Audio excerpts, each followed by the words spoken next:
Where does groundwater and the water table occur in the subsurface?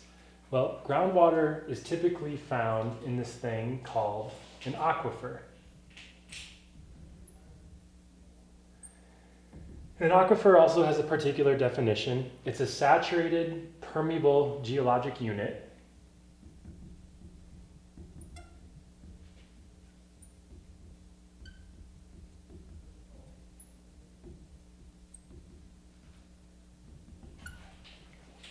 that can transmit water at some significant rate, either for human purposes, like providing well water for irrigation, for example, or for some interesting geologic phenomena. So it can transmit water.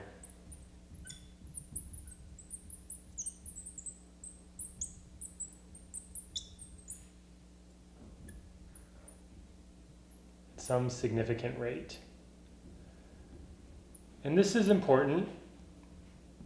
This implies that it has both permeability, so water can flow through it, and that there's some porosity, or there is water there to be extracted, for example, if you're pumping from a well.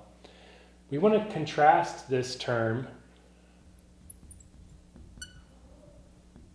with another term that you will commonly encounter, which is aquiclude.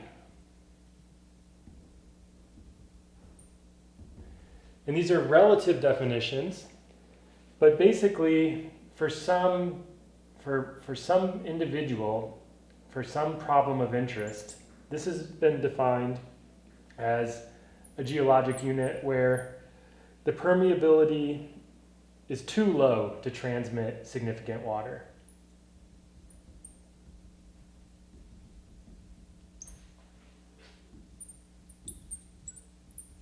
It's just not flowing fast enough, for example, to irrigate a crop. Finally, there's one other term that is common, and that is an aquitard. And this is basically somewhere in between. It's a less permeable unit, or layer, typically, but there's still some minor flow. And you might be saying, well, these are not super satisfying definitions, they're kind of qualitative, and it does depend on the context in which you're defining these. Relative to each other, though, an aquitard, an aquiclude, and aquifer have meaning. And this could be, an aquitard, for example, could be a stratigraphic bed.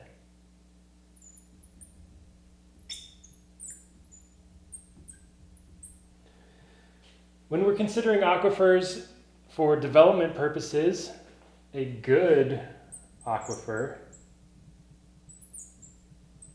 might be something like a sandstone, or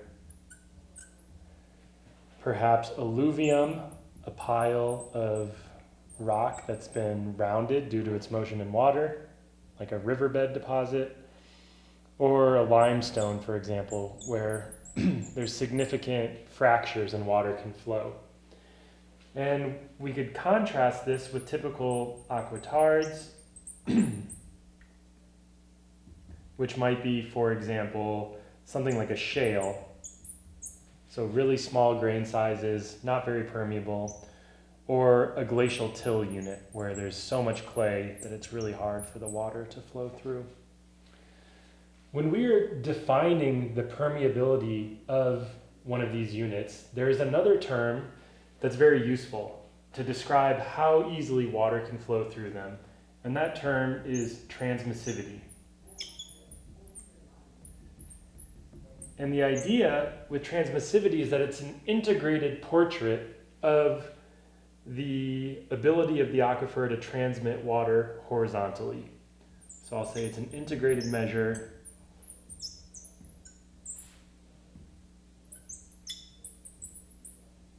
of how well an aquifer can transmit water horizontally.